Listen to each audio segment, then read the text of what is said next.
Yay. Good morning, Yvonne. Good So morning, Sovereign. to gather again. Yes, Very happy to be live streaming this to the Earth Heroes platform. It's a wonderful place that this can be viewed, and whoever's on there, please leave some comments. Today we're yes, talking about the return to or the retrieving of our indigenous nature. And I think it's a beautiful title. It's very much in resonance with most of my life's work, which has been that journey to return to the original innocence, the original self, the original natural ways of being, human nature. I found syntropy and syntropic agroforestry being, I couldn't imagine how I would be relating to the wholeness of our human ecology without this syntropic comprehension and the strategies of life that nature operates on, that we are part of nature in that sense. And yet we are also having, like we talked about in a previous conversation, we have different worlds to our own individuated being. We have an emotional world. We have a physiological world called our body. We have an emotional body. We have a spiritual soul, spirited nature, and we have a psychological world as well. And these bodies, these worlds, these aspects of our nature, they make us a little bit more diverse, maybe at the most, because I don't want to necessarily, compare myself to life out there and say that, well, we're better than the deers, and we're because we're more intelligent, because it's kind of proven that we're not really taking the test too serious as a collective human species. But because others are failing, then others are actually realizing, like, whoa, okay, we actually have a great responsibility, and that is through our relationship with nature and with Gaia, with Earth, and as custodians and stewards of life and consciousness, we have tremendous roles that we can take on. For me, and we'll get into that later, it's that element of the mind that I find very intriguing.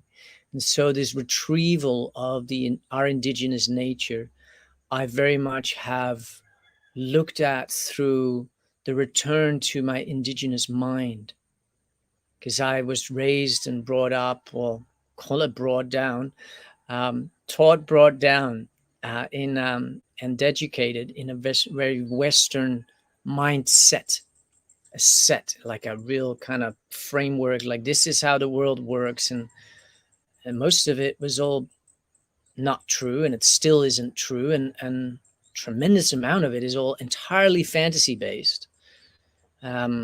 And that's not to dismiss its existence. But if we as humans treat something that is a fantasy, but we treat it as if it's totally real, and then we forget that it actually is not real, well, then we're living in Maya. Then we're really living in an illusion that is not accurate, and it's not the full reality of what really exists. And I call that human damage, because I have seen what the effects of believing things that aren't real and believing them to be real, what that has done on the earth and in relationship to the indigenous peoples of this earth. Well, we all know parts and pieces of the tremendous impact of what this Western mind, this colonial mind, this human damaged mind has brought about. But before we go into all of that, I just want to welcome you here and just invite you to take us into this exploration and journey together, with your opening. well, it's also exciting for me because I listen to you and then it's like this gateway opens and all this stuff comes down. I'm going, oh, really? Oh, that's exciting. So the first thing that came down with all that you said before is that it's all a state of consciousness. So when we address whether we have an Indigenous mind or we haven't, or whether it's colonialized or whether there's human damage, that is all still of the old paradigm of physicality. And for me, what I have learned over the years is that to get an overview, to be able to find a way to fit it into a new earth experience, I have to go away from anything that is even remotely related to my possibility of having a judgment, having an opinion, having a belief, or even having an experience. And I've had many of those.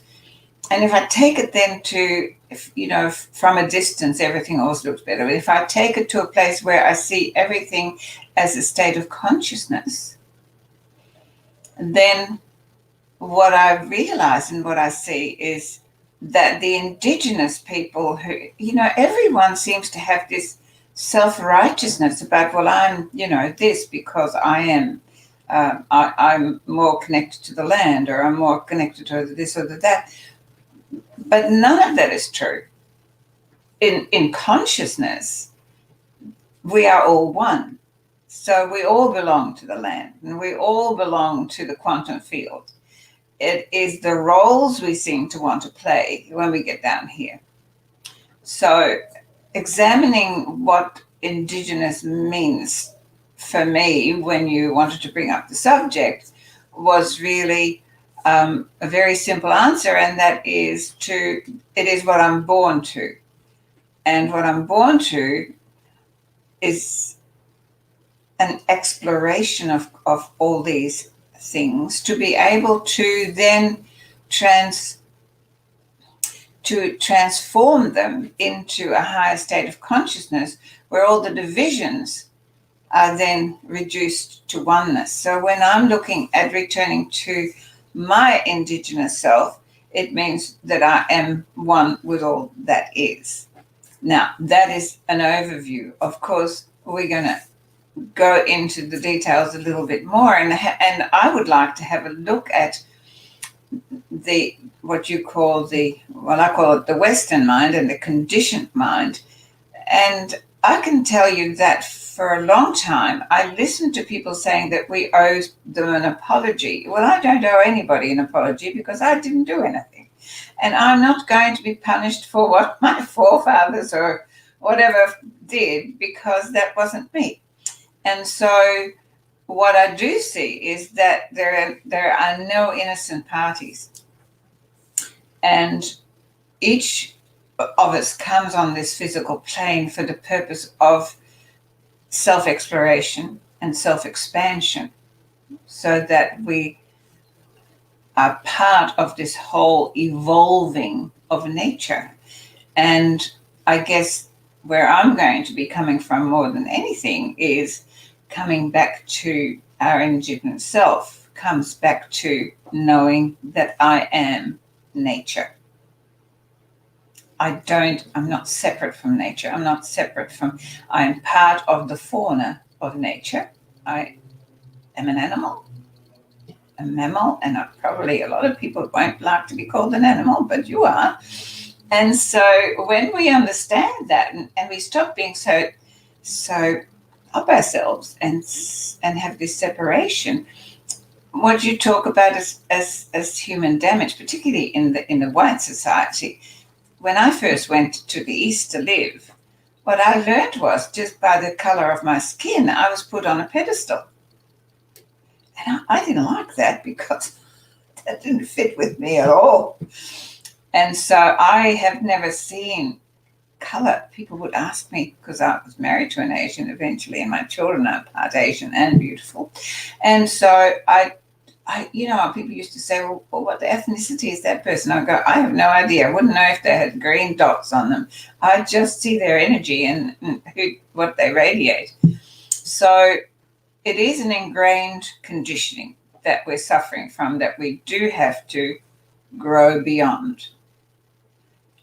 And so let's play with it today and see where we go. So great.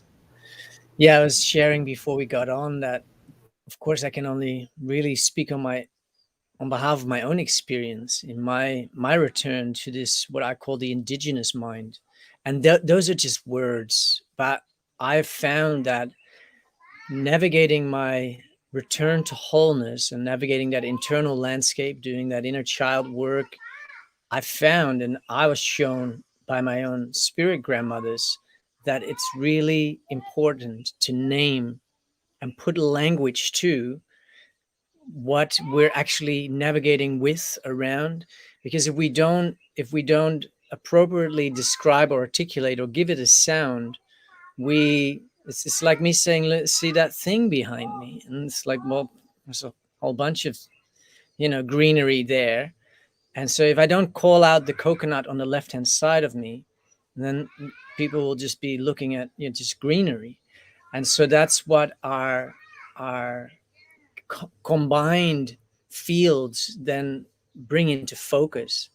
And I've found that the exploration, because I look at this also through an archetypal map, using the wording of an indigenous mind and return to that, it allows me to really ponder and be curious what it looks like.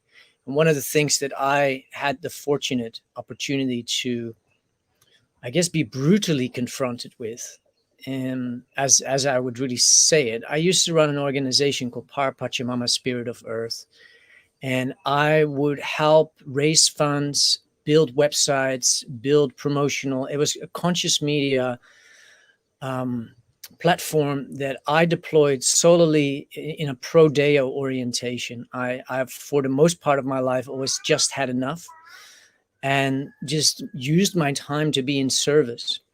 And that led me to co-organize a global elder gathering in Yarrabah, Australia during the solar eclipse.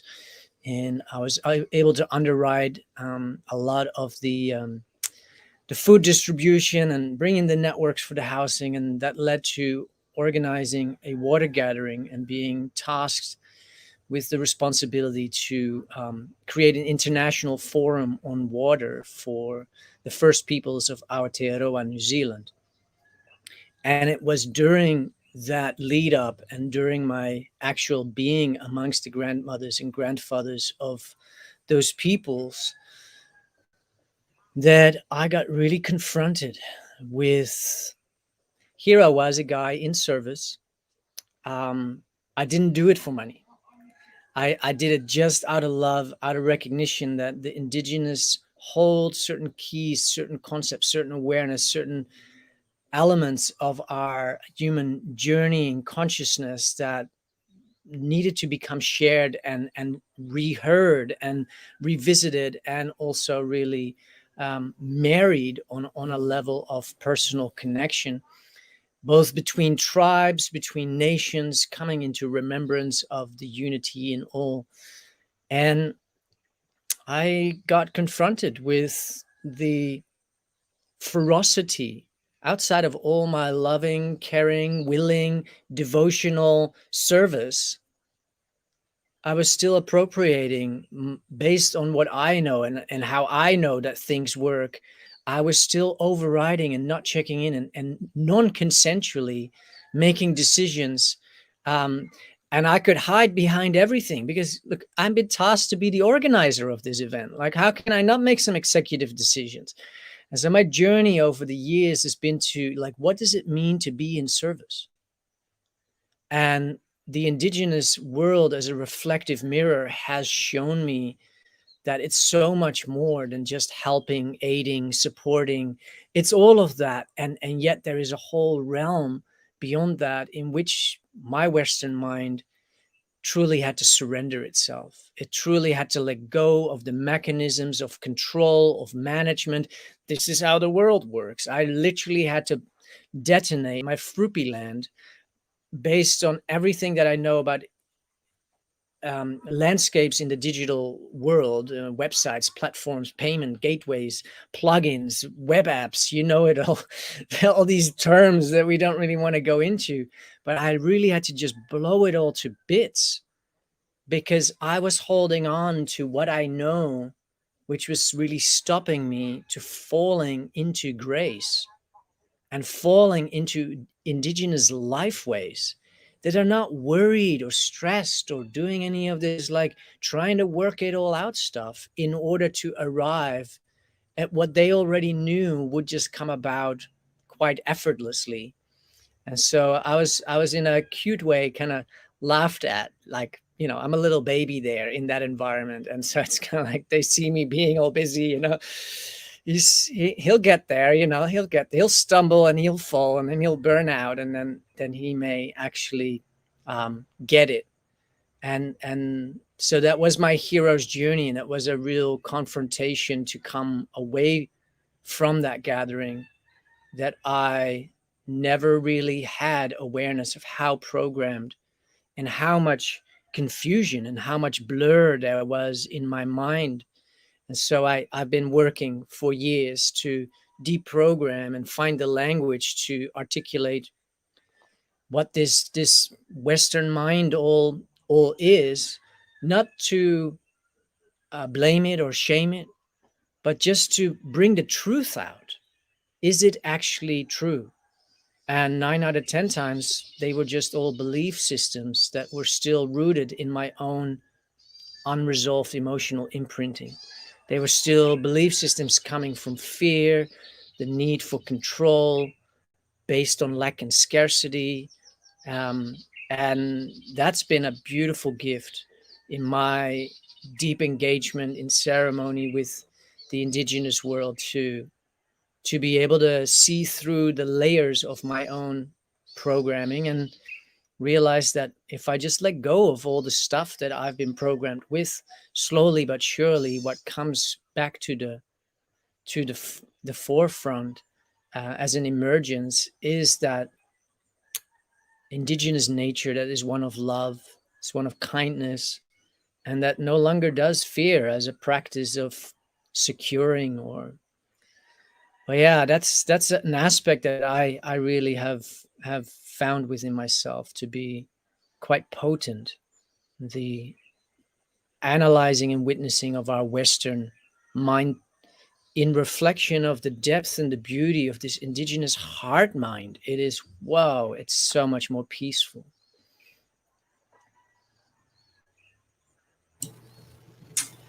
Yeah, for me, the Indigenous mind, as you speak, I think what attracts us to it is the innocence and the simplicity and the connection to life, the flow of life, that we in the Western society have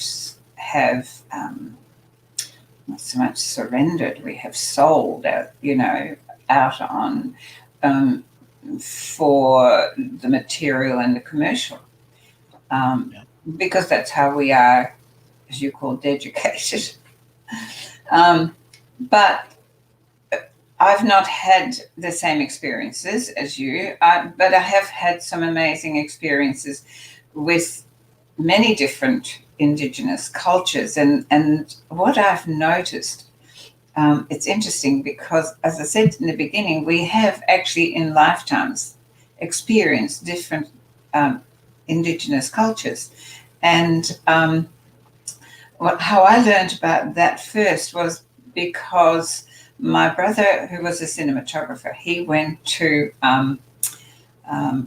South America to do a filming of a well-known chef in those days who wanted to experience and explore South American cuisine.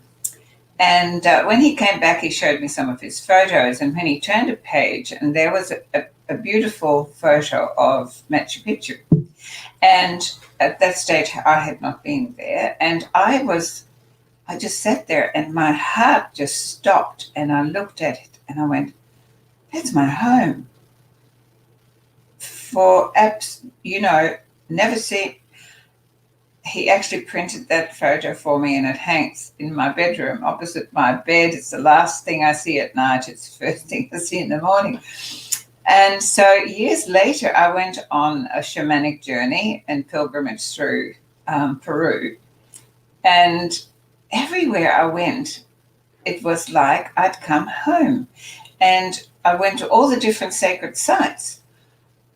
But when I arrived there, I would suddenly be thrown into past life experiences of where I was and who I was at that time. And it was the most amazing thing that I lived through.